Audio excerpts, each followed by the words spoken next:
Item ಯಾವುದೇ ಇರಲಿ try ಮಾಡಿ ಆಚಿ ಚಿಕನ್ ಮಸಾಲಾ. ಆಚಿ ಚಿಕನ್ ಮಸಾಲಾ.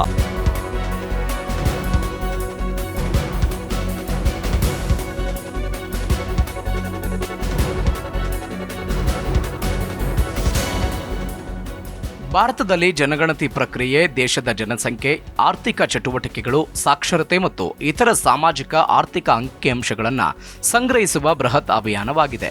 ಕೋವಿಡ್-19 ಕಾರಣದಿಂದಾಗಿ 2021ರಲ್ಲಿ ನಡೆಯಬೇಕಿದ್ದ ಜನಗಣತಿ ವಿಳಂಬವಾಗಿದ್ದು, ಈಗ 2027ರ ಜನಗಣತಿ ನಡೆಯುತ್ತಿದೆ. ಭಾರತದ ಇತಿಹಾಸದಲ್ಲೇ ಇದೇ ಮೊದಲ ಬಾರಿಗೆ ಜನಗಣತಿಯನ್ನ ಸಂಪೂರ್ಣವಾಗಿ ಡಿಜಿಟಲ್ ರೂಪದಲ್ಲಿ ನಡೆಸಲಾಗುತ್ತಿದೆ.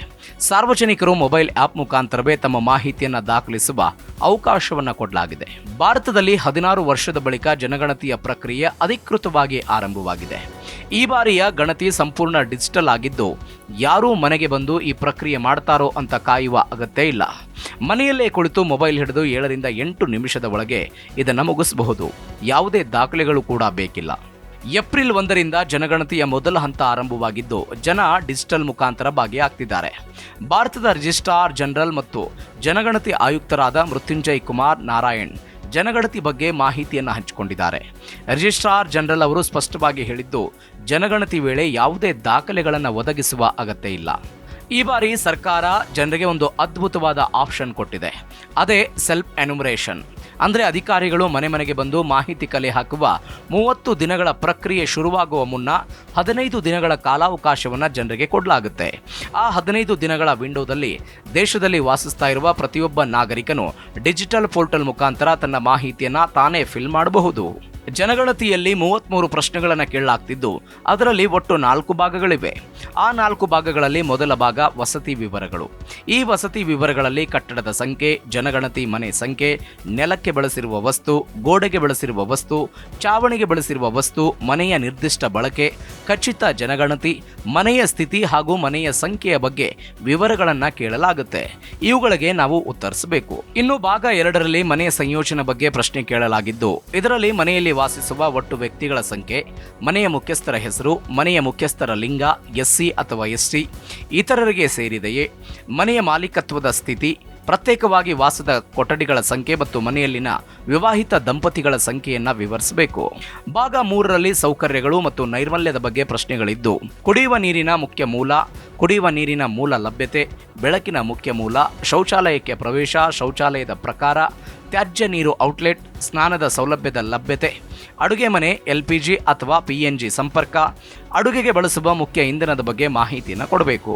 ಭಾಗ 4ರಲ್ಲಿ ಸ್ವತ್ತುಗಳು ಮತ್ತು ಸಂಪರ್ಕದ ಬಗ್ಗೆ ವಿವರಗಳಿದ್ದು, ರೇಡಿಯೋ ಅಥವಾ ಟ್ರಾನ್ಸಿಸ್ಟರ್, ದೂರದರ್ಶನ, ಇಂಟರ್ನೆಟ್ ಪ್ರವೇಶ, ಲ್ಯಾಪ್ಟಾಪ್ ಅಥವಾ ಕಂಪ್ಯೂಟರ್, ದೂರವಾಣಿ ಅಥವಾ ಮೊಬೈಲ್ ಫೋನ್ ಅಥವಾ ಸ್ಮಾರ್ಟ್ಫೋನ್, ಬೈಸಿಕಲ್, ಸ್ಕೂಟರ್ ಅಥವಾ ಮೋಟಾರ್ ಸೈಕಲ್, ಮೊಪೈಡ್, ಕಾರ್, ಜೀಪ್ ಅಥವಾ ವ್ಯಾನ್, ಮನೆಯಲ್ಲಿ ಸೇವಿಸುವ ಪ್ರಮುಖ ಧಾನ್ಯ ಹಾಗೂ ಜನಗಣತಿಯ ಸಂವಹನಕ್ಕಾಗಿ ಮೊಬೈಲ್ ಸಂಖ್ಯೆಯನ್ನು ಕೊಡಬೇಕಾಗುತ್ತೆ. ಈ ಮೊಬೈಲ್ ಸಂಖ್ಯೆ ಕೇವಲ ಜನಗಣತಿಯ ಸಂವಹನಕ್ಕಾಗಿ ಮಾತ್ರ ಇರುತ್ತೆ. ಆನ್ಲೈನಲ್ಲಿ ನೀವೇ ಸೆನ್ಸಸ್ ಮಾಡೋದು ಹೇಗೆ ಅನ್ನೋದನ್ನು ನೋಡೋದಾದರೆ, ಹಂತ 1ರಲ್ಲಿ SCcensus.government.in ಹೋಗಿ ನಿಮ್ಮ ಭಾಷೆಯನ್ನು ಆಯ್ಕೆ ಮಾಡಿಕೊಳ್ಬೇಕು. ಹಂತ 2ರಲ್ಲಿ ನಿಮ್ಮ ಮೊಬೈಲ್ ನಂಬರನ್ನು ಬಳಸಿ ಲಾಗಿನ್ ಆಗಬೇಕು.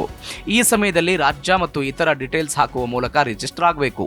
ಈ ಸಮಯದಲ್ಲಿ ಒಂದು ಮನೆಗೆ ಒಂದು ಮೊಬೈಲ್ ನಂಬರ್ ಮಾತ್ರ ಬಳಕೆ ಮಾಡಬೇಕು ಅನ್ನೋದನ್ನು ನೆನಪಲ್ಲಿಟ್ಕೊಳ್ಬೇಕು. ಹಂತ 3ರಲ್ಲಿ ಮೇಲೆ ಹೇಳಿದ 33 ಪ್ರಶ್ನೆಗಳಿಗೆ ಮಾಹಿತಿಯನ್ನು ಭರ್ತಿ ಮಾಡಿ ಹಂತ 4ರಲ್ಲಿ ಮನೆಯ ಲೊಕೇಶನ್ ಅನ್ನು ಐಡೆಂಟಿಫೈ ಮಾಡಬೇಕು. ಹಂತ 5ರಲ್ಲಿ ಫಾರ್ಮ್ ಸಬ್ಮಿಟ್ ಮಾಡಿ ಯುನಿಕ್ SC ID ಪಡೆದು 6ನೇ ಹಂತದಲ್ಲಿ ಬಂದಿರುವ USC IDಯನ್ನು ಸೇಫ್ ಆಗಿ ಇಟ್ಕೊಳ್ಬೇಕು. ಕೊನೆಯದಾಗಿ ಮನೆ ಗಣತಿ ಶುರುವಾದಾಗ ಈ ಐಡಿಯನ್ನು ತೋರಿಸಬೇಕು.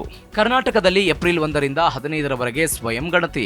ನಮ್ಮ ಕರ್ನಾಟಕದಲ್ಲಿ ಈ ಸೆಲ್ಫ್ ಎನ್ಯುಮರೇಷನ್ ಅಂದ್ರೆ ಆನ್ಲೈನ್ ಗಣತಿ ಏಪ್ರಿಲ್ 1ರಿಂದ ಏಪ್ರಿಲ್ 15ರವರೆಗೆ ನಡೆಯಲಿದೆ. ಅನಂತರ ಏಪ್ರಿಲ್ 16ರಿಂದ ಮೇ 15ರವರೆಗೆ ಅಧಿಕಾರಿಗಳು ಮನೆಗೆ ಭೇಟಿ ಕೊಡ್ತಾರೆ. ಹೀಗೆಯೇ ಬೇರೆ ಬೇರೆ ರಾಜ್ಯಗಳಿಗೆ ಬೇರೆ ಬೇರೆ ದಿನಾಂಕಗಳನ್ನು ನಿಗದಿಪಡಿಸಲಾಗಿದೆ. ಅಂದಹಾಗೆ ಈ ಬೃಹತ್ ಕಾರ್ಯಕ್ಕಾಗಿ ಕೇಂದ್ರ ಸರ್ಕಾರ 11,718 ಕೋಟಿ ರೂಪಾಯಿಗಳ ಬಜೆಟ್ ಅನ್ನು ಮೀಸಲಿಟ್ಟಿದೆ. ಸುಮಾರು 31 ಲಕ್ಷ ಗಣತಿದಾರರು ಮೊಬೈಲ್ ಆಪ್ ಮುಖಾಂತರ ಈ ಡೇಟಾವನ್ನ ಕಲೆ ಹಾಕಲಿದ್ದಾರೆ. 2027ರಲ್ಲಿ ಬಹುತೇಕ ಸೆನ್ಸಸ್ ಡೇಟಾವನ್ನ ಸರ್ಕಾರ ಪಬ್ಲಿಷ್ ಮಾಡಲಿದೆ. 2 ಹಂತಗಳಲ್ಲಿ ನಡೆಯಲಿದೆ ಜನಗಣತಿ. ಈ ಜನಗಣತಿಯನ್ನ 2 ಹಂತಗಳಲ್ಲಿ ಮಾಡಲಾಗುತ್ತೆ. ಮೊದಲ ಹಂತವನ್ನ ಹೌಸ್ ಲಿಸ್ಟಿಂಗ್ ಮತ್ತು ಹೌಸ್ ಸೆನ್ಸಸ್ ಅಂತ ಕರೀತಾರೆ. ಇದು ಈ ವರ್ಷದ ಏಪ್ರಿಲ್ನಿಂದ ಸೆಪ್ಟೆಂಬರ್ವರೆಗೂ 6 ತಿಂಗಳ ಕಾಲ ಆಯಾ ರಾಜ್ಯಗಳ ಅನುಕೂಲಕ್ಕೆ ತಕ್ಕಂತೆ 30 ದಿನಗಳ ಅವಧಿಯಲ್ಲಿ ನಡೆಯಲಿದೆ. ಎರಡನೇ ಹಂತ ಪಾಪ್ಯುಲೇಷನ್ ಎನ್ಯುಮರೇಷನ್ ಅಂದರೆ ಜನಸಂಖ್ಯಾ ಎಣಿಕೆ. ಇದು ಫೆಬ್ರವರಿ 2027ರಲ್ಲಿ ನಡೆಯುತ್ತಿದೆ. ಆದರೆ ಲಡಾಖ್ ಮತ್ತು ಹಿಮಪಾತವಿರುವ ಜಮ್ಮು ಕಾಶ್ಮೀರ, ಉತ್ತರಾಖಂಡ, ಹಿಮಾಚಲ ಪ್ರದೇಶದ ಕೆಲವು ಭಾಗಗಳಲ್ಲಿ ಎರಡನೇ ಹಂತವನ್ನು ಇದೇ ವರ್ಷ ಸೆಪ್ಟೆಂಬರ್ನಲ್ಲೇ ಮಾಡಲಾಗುತ್ತೆ. ಮತ್ತೊಂದು ಇಂಟ್ರೆಸ್ಟಿಂಗ್ ವಿಚಾರ ಅಂದರೆ ಈ ಬಾರಿ ಎರಡನೇ ಹಂತದಲ್ಲಿ ಜಾತಿ ಗಣತಿಯನ್ನು ಕೂಡ ಸೇರಿಸಲಾಗುತ್ತೆ. ಸ್ವತಂತ್ರದ ನಂತರ ಇದೇ ಮೊದಲ ಬಾರಿಗೆ ಈ ನಿರ್ಧಾರವನ್ನು ಕೇಂದ್ರ ಸರ್ಕಾರ ಮಾಡಿದೆ. ಜೊತೆಗೆ ವಲಸೆ, ಶಿಕ್ಷಣ, ಫಲವತ್ತತೆ ಬಗ್ಗೆಯೂ ಕೂಡ ಮಾಹಿತಿಯನ್ನು ಕಲೆ ಹಾಕಲಾಗುತ್ತೆ. ಈ ಗಣತಿಯ ರೆಫರೆನ್ಸ್ ಸಮಯವನ್ನು ಫೆಬ್ರವರಿ 28, 2027 ಮತ್ತು ಮಾರ್ಚ್ 1, 2027 ನಡುವಿನ ಮಧ್ಯರಾತ್ರಿ 12 ಗಂಟೆಗೆ ಅಂತ ಫಿಕ್ಸ್ ಮಾಡಲಾಗಿದೆ. ಇದೇ ಕಾರಣಕ್ಕೆ ಇದನ್ನು ಸೆನ್ಸಸ್ 2027 ಅಂತ ಕರೆಯಲಾಗ್ತಿದೆ.